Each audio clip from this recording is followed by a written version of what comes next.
Assalamu alaikum wa rahmatullahi wa barakatuh. Akkam jirtu hordoftoota keenya kabajamoo kanneen chaanal Afrikaa Samsung irratti hordoftan. Egaa nageenyi keenya bakka jirtan hundatti isin qaqqabu. Tole egaa hordoftoota keenya jechuudha barnoota keenya kanarraa keessatti Facebook irratti jechuudha koomentii akka namni nuuf hin kennine akkamitti ofirraa dhowwuu dandeenya ofirraa cufuu dandeenya kan jedhu isinitti agarsiisa jechuudha. Egaa hordoftoota keenya jechuudha asumaan warroonni koomentiin keessanis yookaan immoo namni koomentii isiniif gochuu hin dandeenyes akkasuma akkamitti akkasiin akka namni kamuu jechuudha namni kamiyyuu koomentii isiniif katabuu danda'u akkamitti akkasiin godhuu dandeettan isinitti agarsiisa hamma xumura sagantaa kanaatti daawwachuudhaan na faana turaa isin jedha. Egaa hordoftoota keenya jechuudha kanneen jalqabaaf gara chaanal Afrikaa Samsung haaraa dhuftan barnoonni keenya osoo tolee chaanal keenya subscribe godha akkasuma viidiyoo keenya kan daawwattan yoo jaalattan like godha hiriyoottan keessaniifis qoodaa isin jedha. Egaa hordoftoota keenya jechuudha gaba barnootaatti yogguu isin dabarsan maal gootu kallattimaan Facebook keessan ni galtu jechuudha.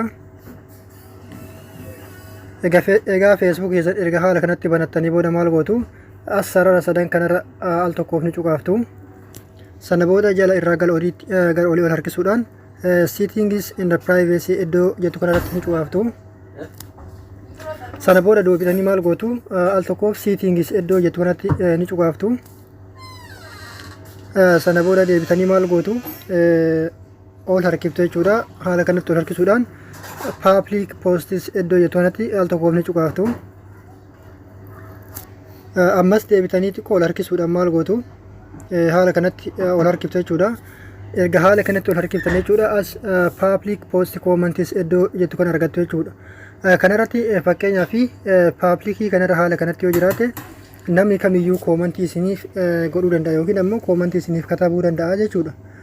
Akkasuma jechuudha isa lammaffaa kanarratti yoo gabbuuftan yookiin ammoo asirratti yoo kan guuttan kan ta'u taate hiriyaa keessanii fi hiriyaa keessanii jechuudha. Fireendii keessanii fi fireendii keessaniitu isiniif godhuu danda'a jechuudha. Kana jechuun nama fireendii isiniif ta'ee fi akkasuma immoo nama fireendii keessaniin ta'ee santu koomentii isiniif godhuu danda'a jechuudha.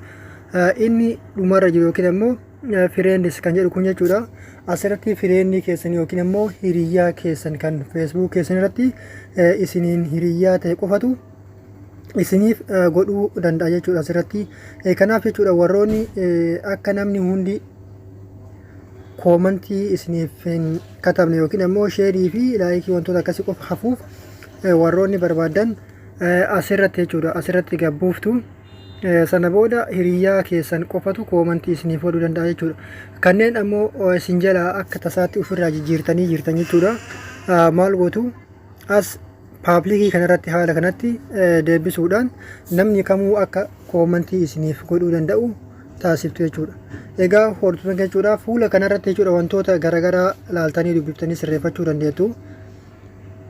Fakkeenyaa fi poostii keessanii fi wantoonni garaagaraa yeroo isin poostii gootanitti akka namni kamiyyuu dafee daawwatuuf yookiin ammoo nama hunda bira ga'uuf waan hunda sirreeffachuudhaaf akkasuma yeroo namni poostii tokko maxxansu jechuudha.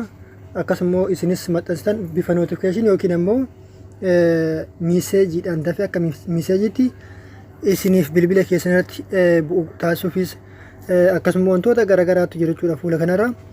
Profaayilii keessan dhoksuu yoo barbaadanis yookiin ammoo akka nama biraa hin agarre wantoota garaagaraa sirreeffachuu dandeettu jechuudha.